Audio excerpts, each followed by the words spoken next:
around seeing the flags of the United States of America at half-staff, calling this nation to honor and venerate a man who was an unapologetic racist and spent all of his life sowing seeds of division and hate into this land. And you know, black people always walk around with a chip on their shoulder because they're black, daring anybody to say anything to them. And our society has been hijacked and kidnapped and pushed into a corner where no one can say anything publicly about black people. If you do, they call you a racist and a bigot. So the true thoughts and true dialogue between white folk and black folk cannot go forward, because you cannot speak your mind or the truth without being called a racist if you say anything about the spirits of black folk, the habits of black folk, the spirit that black folk are full of. Black men are full of abandonment, they're full of murder, they're full of robbery, and they're full of violence. Now, that is not to say that all black men are, but 70% of them are. 70% of them desert their children. 70% of them don't marry the mothers that they father children through. 1.2 million of them are in prison. And this has nothing to do with white folk or slavery. So we can't have a true and meaningful dialogue about race in this nation, because if you say anything against black folk, you will be drummed out of town and out of church. Newsflash, white people don't want to live around ratchet black people, and black people don't want to live around ratchet black people. I mean, it's nothing like going to the Walmart on a Sunday morning and then you see the Bonnet Crew walk in. Loud, obnoxious, the kids are everywhere, in every aisle, unattended. They're highly emotional, highly sensitive. You can't say nothing. You can't even smile and hold the door for them because they'll look at you like you're crazy. And always the victim of something. And you wonder why normal, good black people move out of the hood as soon as they start getting successful. Crab in a barrel mentality. Never take accountability for nothing. So yeah, black fatigue is a thing. And I'll tell you, a lot of people are fucking tired. They're tired of dealing with these kind of people.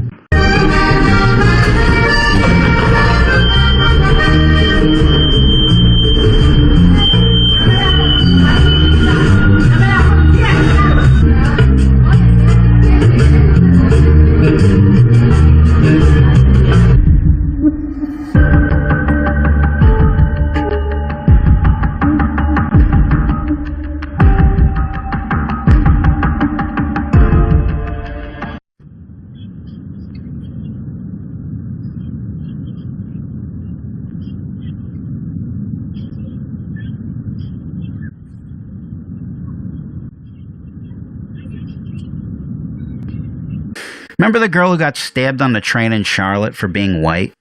Yeah. The one with BLM all over her house? Yeah.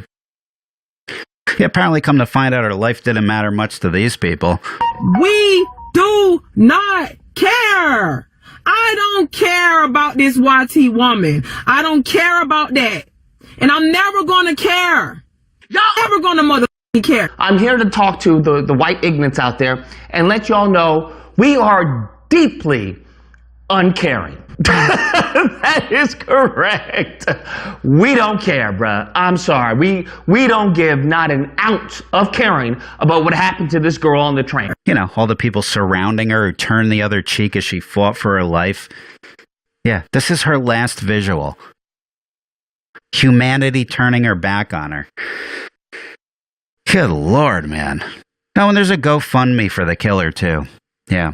Yeah, let me repeat that to you. There's a GoFundMe for the killer.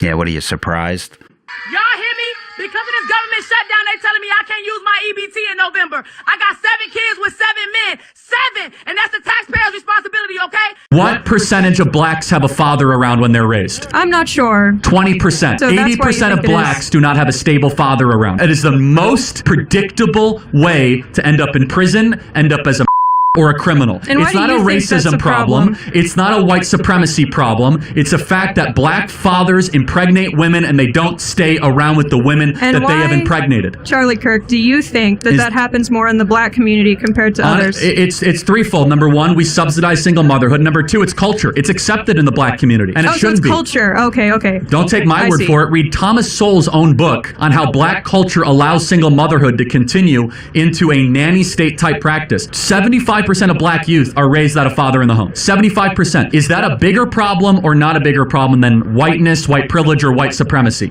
How They can should you all blame? be addressed, and they're all related. Okay, how is a white person to blame? Wouldn't it be more like smarter to be like, hey, that this is not about systemic racism. Like, stop impregnating your women and abandoning them? Black people have the nerve to laugh at Charlie Kirk's death as if their children are not being murdered in the streets every day. I'm confused. And instead of addressing this, you'd rather mock someone who actually have tried to do things for the black community, who's actually helping the black community, have organizations geared towards the black community, when y'all bum asses have done nothing for the black community but actually make it worse. To celebrate someone's death just goes to show how mean-spirited, how hateful and evil you guys are. And this is why your community is in shambles, right? This is why you breed destruction. This is why nothing goes right for the black community, because of the hate in your heart. And the sad part about it is, y'all would slay Jesus if he came back. That's how simple-minded y'all are. That's how little self-awareness you guys have, little emotional intelligence, that if they told you to hate Jesus, you probably would, because you don't think for yourselves. Y'all have the nerve to try to continue to pick fights with the white community as if the black community do not depend on the white community to survive. You're not even self-sufficient. This is just comical.